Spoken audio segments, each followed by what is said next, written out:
This is Genesis chapter 3, verse 22. And Yahweh power said, Behold, the man is become as one of us to know good and evil. And now, lest he put forth his hand and take also of the tree of life and eat and live forever. Therefore, Yahweh power sent him forth from the garden of Eden to till the ground from whence he was taken. So he drove out the man, and he placed at the east of the Garden of Eden cherubims and a flaming sword, which turned every way to keep the way of the tree of life. I want to give all praise, honor, glory, and worship unto Yahweh, Bahashem, Yahweh Shai, Bahashem, Rachakodash, for giving me the spirit to do this lesson. Lord, when this lesson is edifying to remember the Lord's elect. And this lesson, and once again, I don't know if I said it, but double honors to the elders and apostles of Great Millstone, who rule and teach well. We tell me this 100% truth according to the measure of the Holy Spirit. The title of this lesson is One Way. One way. One way, or really a one-way street. Because that's the inspiration came from two one-way streets. And the Spirit really, showed me that I needed to do this lesson because it was like a random thought, but it made so much sense in the Spirit. And you're going to see what I'm talking about here in a second. So I was driving down a street called Clark here on the west side of Cleveland. Okay.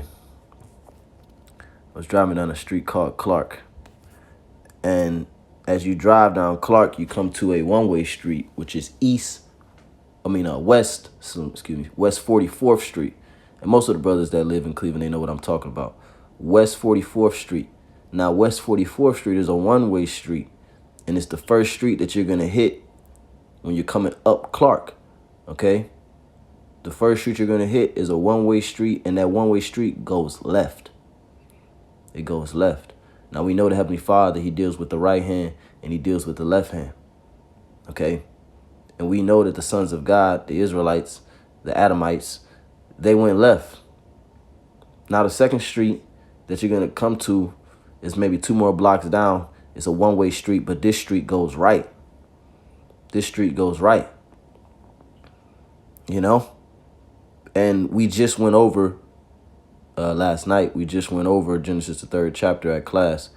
And so it reminded me of how the Lord, has us on a kind of like a one-way street where we're in this corruptible, sinful flesh that's always going to go left, and this is the mortality phase that we're in right now, but then afterward, the Lord is going to turn us around and we're going to go right with those new bodies, and we're going to perform righteousness in its perfection with those new bodies and the laws written in our hearts. And so that's where the inspiration came for this lesson. But then I went a little deeper. I said, well, because I was driving down the street Clark. So I said, well, what does the word Clark mean? So what's the etymology? What does that word go back to? I didn't think it went back to anything, but the Spirit always had me when I see stuff like that, when I think about stuff like that, the Spirit already had me go into, names of the words and streets and stuff like that to see if there's some different meanings or significance. And this is what it really, like I said, convinced me to do the lesson. So I typed in Clark. You see it's in my history. You see the word Clark. It says also Clark, surname from Common Middle English, alternate spelling of clerk. Keep that in mind, clerk. So Clark is pretty much an alternate spelling of clerk. It says, now look at this. In many early cases, it is used of men who had taken minor orders. Now, the sons of God, they took orders. They weren't minor orders. They were major orders, Adam, he took orders. He took orders. Now, look at the word clerk. Let's see what clerk means, which comes from the word Clark, which is the name of the street that I was driving down when I got the inspiration of this lesson. The word clerk, it says a noun from the 12th century, man ordained in the ministry, a priest, an ecclesiastic. You see? So the word clerk goes back to a priest, a man ordained in the ministry. you know? And it's through men ordained in the ministry. Let's go to Romans. It's through men ordained in the ministry that the elect is going to be sealed and saved. Let's go here first. 1 Corinthians 1:21. For after that in the wisdom of God, the world by wisdom knew not God. It pleased God by the foolishness of preaching to save them that believe. You see, through the foolishness of preaching by the men that were ordained, that's how the sons of God and you know, those men that are preaching, they're preaching about the sacrifice of Yahweh Shai. They're preaching about the you know, the significance of Yahweh Shai, you know, and the importance of Yahweh Shai to our salvation. And those men were ordained in the ministry. They were priests. They were clerks. They were clerks. Romans 10 and verse 14. How then shall they call on him? Let's start at 13. Let's start at 12. Why you didn't read 12? You know, a Christian will say, why you guys didn't read verse 12? Romans 10 and 12. For there is no difference between the Jew and the Greek. For the same Lord over all is rich unto all that call upon him. Right. So you mean to tell me that only people from Greece and only people who are Jews can get the kingdom? Is that what the Lord is saying? No. You have, in order to understand scriptures like this, where it mentions Jews and Greeks, Jews and Gentiles, heathens, you have to know the history of the Israelites. You have to know that they fell away many times. The first time was Adam. The second time were the sons of God. They were known as the fallen ones. Why? Because of what Adam had done. And the Lord forced us to go one way. I'm going to read this and then I'm going to get into that point. Romans 10 and 12. For there is no difference between the Jew and the Greek. You have a history in the scriptures known as 1st and 2nd Maccabees. If you buy a 1611 King James Bible, you can buy one for $20-something. You're going to go to the book of 1st and 2nd Maccabees and you're going to read it and you're going to discover that that's about the time frame where the Israelites were slaves under the Greeks. And what did the Greeks do? They forced them to be Greeks, just like the Americans forced you to be American. So that's why the Lord is saying there's no difference between the Jew and the Greek, because you fast forward from that time period in 1st and 2nd Maccabees, you fast forward a couple hundred years, and now the Lord, the Messiah, is on the scene. Now the disciples, the Apostle Paul, is on the scene. And they have to preach and teach these Israelites who were conquered by those Greeks a couple centuries prior that, look, you're not actually a Greek, but this is actually your true customs. It's literally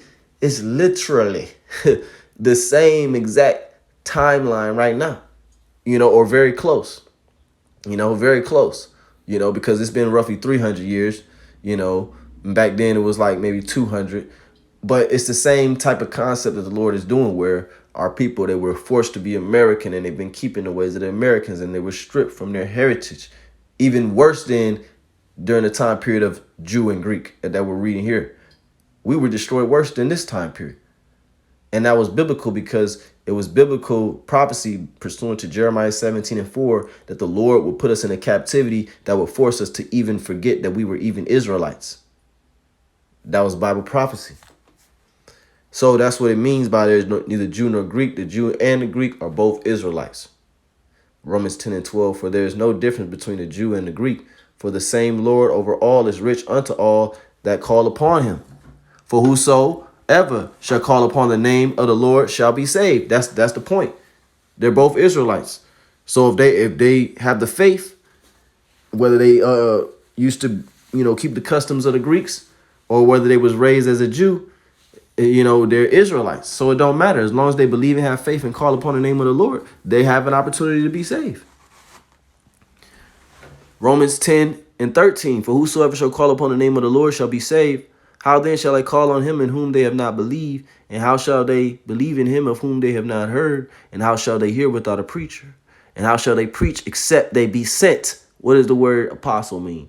The word apostle means sent forth, sent away to teach. And pretty much that means that you're ordained. Because it tells you in Jeremiah 23 that the Lord have sent certain men, and certain men the Lord have not sent. So that ordaining is the Lord sending men. Romans 10 and 15. And how shall they preach? Meaning what? Preach the correct doctrine, the 100% truth. It ain't talking about preaching anything. Because that's why it says, except they be sent. Sent by who? Yahweh Shem Yoshai. Or you could be sent by your own personal lust, spiritual demon Satan. It says, as it is written, how beautiful are the feet of them that preach the gospel of peace and bring glad tidings of good things. So the word clerk goes back to a priest. It says a scholar, a clergyman, a student. It says modern bureaucratic usage is a reminder of the time when clergy alone could read and write and were employed as scribes and account keepers by, right? Ooh, so the word clerk goes back to a scribe. And we know about many scribes in the scriptures. Baruch being one, you know. I believe the Apostle Paul had a scribe, you know. It says in late Old English, the word also can mean king scribe, keeper of accounts. Ooh, keeper of accounts. Yeah, I wish I had that parable. And he pretty much gave men money. And they had to keep those accounts and give him interest upon his return. It says, and by the 12th century, clerk took a secondary sense in Old English, a man of letters, anyone who can read or write. So it was used as a man of many letters. Now the Lord, like I said, he made us go one way. Death was decreed, and that's what we read here in Genesis 3. The Lord saw that man, because in order to be a God, you must know good and evil.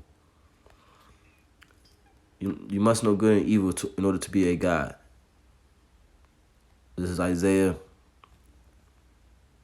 chapter 45, verse 7. I form the light and create darkness. I make peace and create evil. I, Yahweh, do all these things. You see, so the Lord deals with evil and the Lord deals with peace. The Lord deals with darkness and the Lord deals with light. And so in order to be like a God, and that's why Psalms says, I have said ye are gods and all of you are children of the Most High, but ye shall die like men. Let's go there because, yeah. This is Psalm chapter 82, verse 6. It says, I have said ye are gods. You notice a lowercase g because we're not on the level of Yahweh Ba'ashem Yahushai. It says, I have said ye are gods and all of you are children of the Most High, but ye shall die like men and fall like one of the princes. And that's exactly what we're reading here in Genesis 3. Let's read it again. Genesis 3, verse 22. And your Lord, Yahweh Ba'ashem Yahushai said, behold, the man is become as one of us. Meaning what? A God. The man now knows evil. The man now knows that there's another side. There's another part of the spectrum. Because it tells you in the book of Sirach.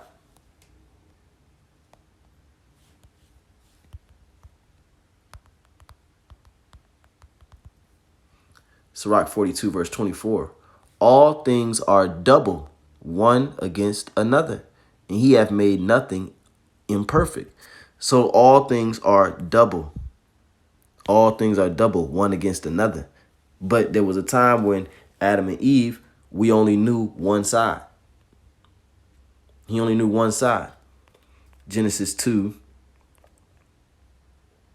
verse 25. And they were both naked, the man and the woman, and were not ashamed. Right. Because they didn't know the other side. They didn't know the other side. They were naive. That word naked goes into them being naive. So back here in Genesis 3:22, and Yahweh power said, behold, the man is become as one of us to know good and evil. Right. They became gods. And now, least, the word least means except. Just like but. It said, but ye shall die like men, meaning except ye shall die like men.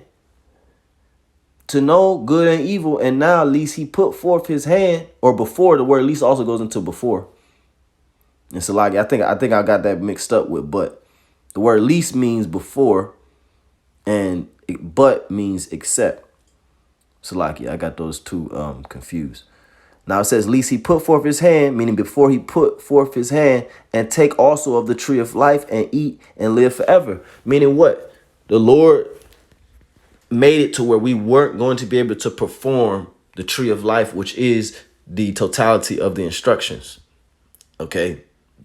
The totality of the instructions. The tree of life is also the stars and the zodiac, what they call the zodiacs, which that's the left hand side of that knowledge. But we're going to get the right hand side knowledge of the heavens and the kingdom. That's also known as the tree of life. But this tree of life here in the scripture is referring to the totality, like I said, of the instructions that was given to Adam and the ability to perform it. The Lord didn't allow it. See, because now is the time where we had to experience evil on a higher level, pretty much. We had to experience evil on a much higher level before the Lord will allow us to get back into immortality. So, yeah, okay, now their eyes are open. Now they know about evil, but now they got to learn evil. And it's going to be a long process, you see? And I'm not going to allow them to just go back to immortality just, the next day after they did wickedness and their eyes were open. I'm not going to just allow them to jump right back into immortality. But you have to go to a phase of mortality. So that's what the Lord is explaining here in the spirit. Genesis 3:23, it says, therefore, Yahweh power sent him forth from the Garden of Eden to till the ground from whence he was taken. So he drove out the man. And this is why when you go back to the time of Abraham pretty much Abraham, and even during the time of Moses, the Israelites and the sons of God were headed to a promised land. They were headed to a certain land that the Lord wanted them to dwell in, because we were driven out from that land during this time here. It says, so he drove out the man, and he placed at the east of the Garden of Eden cherubims, which is angels, and a flaming sword which turned every way to keep the way of the tree of life. Basically, to keep the man from performing, like I said, the totality of the instructions. He made. Well, we're going to read a precept to basically explain what that scripture is saying. Let's go now to 2 Ezra 3 in verse 20. It says, Yet thou, let me go ahead and try to conserve my battery. It says, yet thou tookest not away from them a wicked heart, that thy law might bring forth fruit in them. You see, because they were doing what? They were eating of another fruit. They were eating of another fruit. And so the Lord didn't allow the fruit of the law to take root in them, to remain. But he allowed that wickedness to remain. He allowed sin to remain. That's what Apostle Paul said, for that which I hate, that I do, and that I allow not, that I do. Super roughly paraphrasing Salaki, But that's in Romans the 7th chapter, around the 14th verse on down. This says 2 Ezra 3:20, yet thou tookest not away from them a wicked heart, that thy law might bring forth fruit in them. Meaning what? Everlasting life. Because when you perform the law in its perfection, it is the key to along with the sacrifice of Yahweh Shah, as we now see. The sacrifice of Yahweh Shah combined with new bodies, through Yahweh Shah, and the law being written in our hearts through Yahweh Shah, that's the key to everlasting life. So that's why when we started to break the law, we started to live less and less days, because 1,000 years is one day. But we started to live less and less days. We started to be 900 and something, 950. And this man died at 930. And this man died at 856. And now we only live to, like the scriptures say, 70 and by strength, 40. And a score is 20. So 70 is 70 years old, and 40 is 80 years old. And that's the average lifespan of man today, like the scriptures say. Why? Because of the performance of the law is at a very low level, especially in captivity now. Okay? And the whole world has been defiled, and, that's a whole nother lesson. Verse 21, for the first Adam bearing a wicked heart transgressed and was overcome. Right. Why does it say he was overcome, as we was going into at the study? Because the woman was deceived. Adam was not deceived, but the woman being deceived was in the transgression. And I was meditating on this last night, and it's a lot like today. You know, it's a lot like our women now. They not going to fully, the Lord said he have deprived them of wisdom, you see, because they are deceived.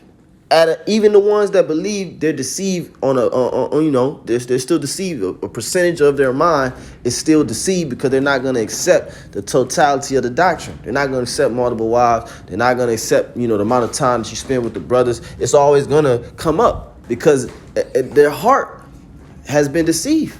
And they have made a covenant with the serpent going all the way back.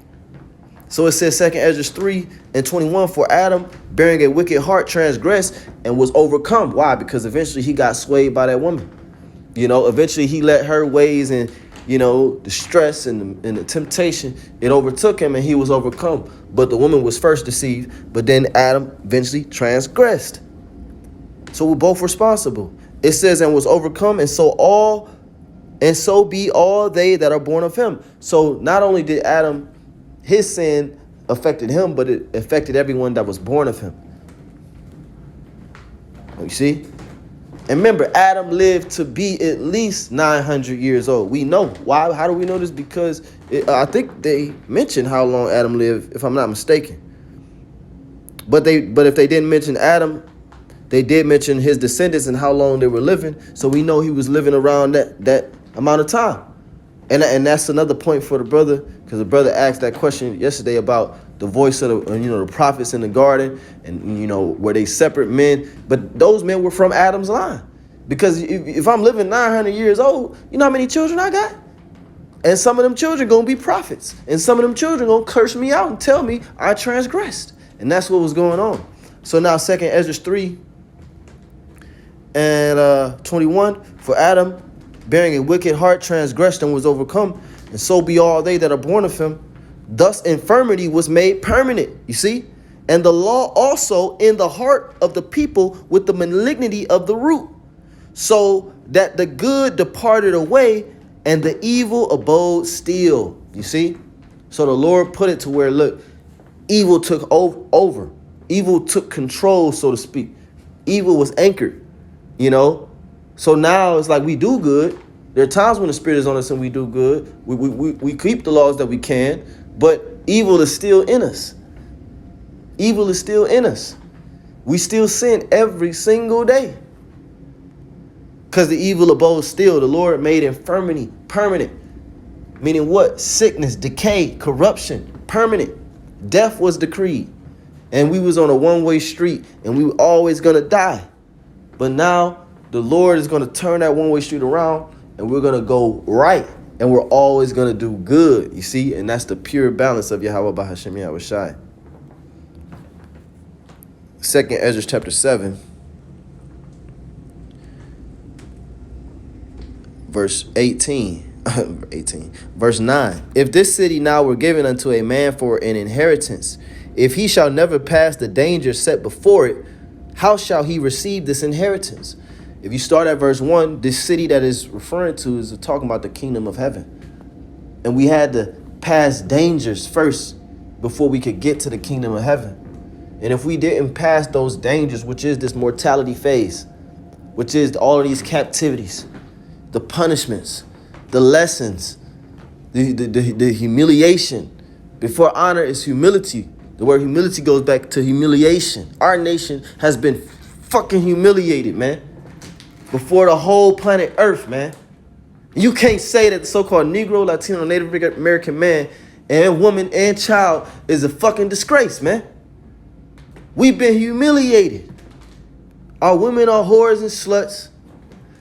Our men are effeminates and rappers and pill-popping animals and drug dealers and real niggas and gangsters and killers and wanksters. So we have gone through that danger. We still in the danger. We about to go through the most dangerous time in human history, known as Jacob's trouble biblically, man. Prophetically. Which Jacob's trouble is going to be trouble for everybody on the planet Earth. Because what's Jacob's trouble consist of? Famines, pestilences, earthquakes in diverse places, wars, race wars, riots, invading one another, stealing, kidnapping, raping. And that's going to be taking place and anybody can get it. So Jacob's trouble is everybody's trouble. 2 Ezra, let's go back, 2 Ezra 7, verse 9. If this city now were given unto a man for an inheritance, that man is Israel, who had his descendants, and they were promised that land. Or Abraham and his seed, which is Abraham, Isaac, and Jacob. And then Jacob changed his name to Israel, or the angel changed Jacob's name to Israel. And Jacob had 12 sons, and those sons were promised the inheritance. And we are so-called Negroes, Latinos, and Native Americans. You are those descendants of those people. And anybody, even if you don't look like a so-called typical Black, Hispanic, or Native American man, you can still be an Israelite if you have the spirit of an Israelite, if you have the spirit of truth, if you believe the gospel, if you can call upon the name of the Lord and pray to the Lord in the ancient Paleo Hebrew. I don't care what you look like. You an Israelite, because the name of the Lord is dreadful unto the heathen, man. 2nd Ezra 7:10, and I said, it is so, Lord. Then he said unto me, even so is Israel's portion. Yeah, right. The scriptures, it's teaching itself. I could just keep reading Salakia. Because for their sakes I made the world, and when Adam transgressed my statutes, then was decreed that now is done. And what was decreed? Death. Verse 11. Because for their sakes I made the world, right? For the Israelites' sake, the world was made. This world belongs to us, every inch of it. And I was just meditating on that. That's like, wow. The Lord gave us a whole planet. Think about the best gift you ever got from your woman, from your parents, whatever. Think about the best gift you ever got. Think about how small it was. and then think, compare that to how the Lord gave us a whole planet, man. This planet is massive. It doesn't even do it justice, how big the earth is. But the Lord gave it to us. 2 Ezra 3:12. Then were the entrances of this world made narrow, full of sorrow and travail. They are but few and evil, full of perils and very painful. For the entrances of the elder world were wide and sure, and brought immortal fruit. What is it talking about? The elder world, meaning before Adam fell, before Adam transgressed, we were immortal.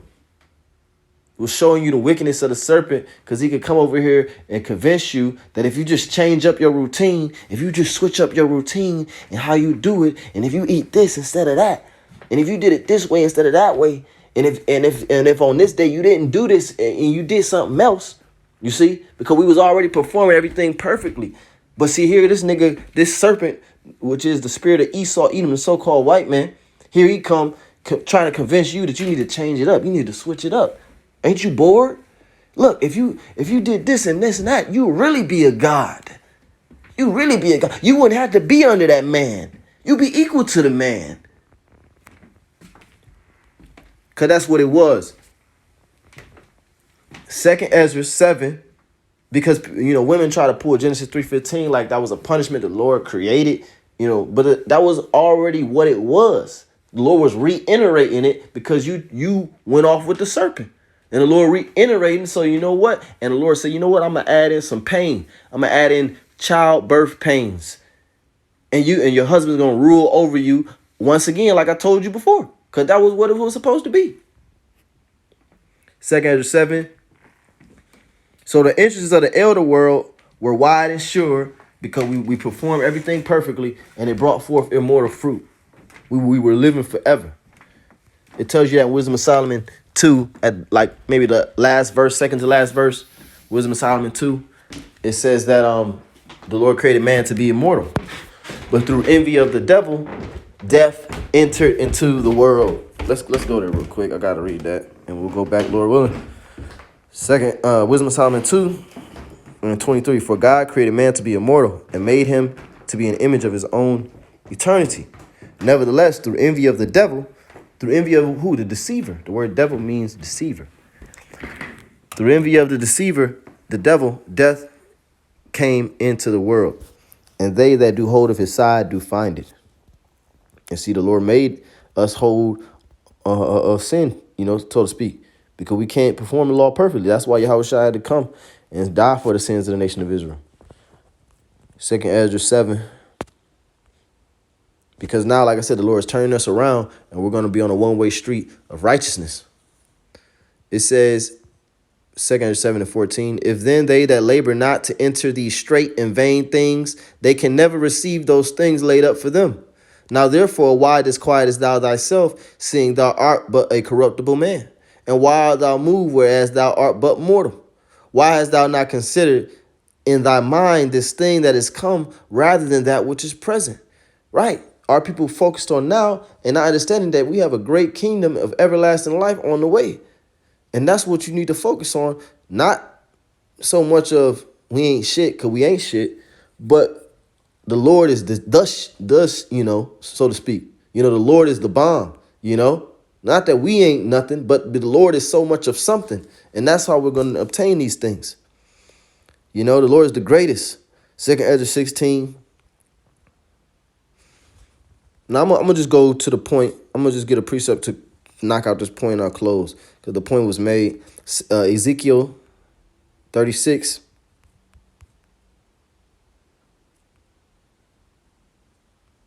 And 25, it says, Then will I sprinkle clean water upon you, and ye shall be clean from all your filthiness, and from all your idols will I cleanse you.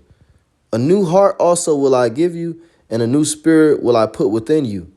And I will take away the stony heart of your flesh, right? The stony heart of our flesh, man. This fleshly heart, that this stony heart which is ruled by the flesh. Okay? Stony meaning what? Hard-headed, rebellious. And that goes back to the law being written on stone. The law being written on stone. But the law is going to be written where? In our hearts. It says, And I will take away the stony heart out of your flesh, and I will give you a heart of flesh. And I will put my spirit within you, and cause you to walk in my statutes, and ye shall keep my judgments and do them. You see? So the same way the Lord caused us to go off, the Lord is causing us to come back. You see? He caused us to go off, and now he's causing us to go back. It says,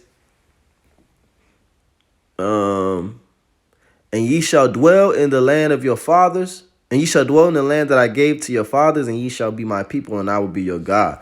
You see? So we're going to get back to our land. We're going to get the new bodies. We're going to get the new mind, the new heart, so to speak, which is going to have the laws written in our hearts, and the Lord is going to put us on a one-way street of righteousness. Hebrews 8, verse 8, For finding fault with them, he saith, Behold, the days come, saith the Lord, when I will make a new covenant with the house of Israel and with the house of Judah, not according to the covenant that I made with their fathers in the day when I took them by the hand to lead them out of the land of Egypt, because they continued not in my covenant, and I regarded them not, saith the Lord. For this is the covenant that I will make with the house of Israel after those days, saith the Lord. I will put my laws into their mind, and write them in their hearts, and I will be to them a God, and they shall be to me a people. And they shall not teach every man his neighbor and every man his brother, saying, Know the Lord, for all shall know me, from the least to the greatest. You see? So we're all going to perform the law perfectly. We ain't going to have to teach nobody. We ain't got to do nothing. It's going to be in us. The same way it was in us before, it's going to be in us again. You see?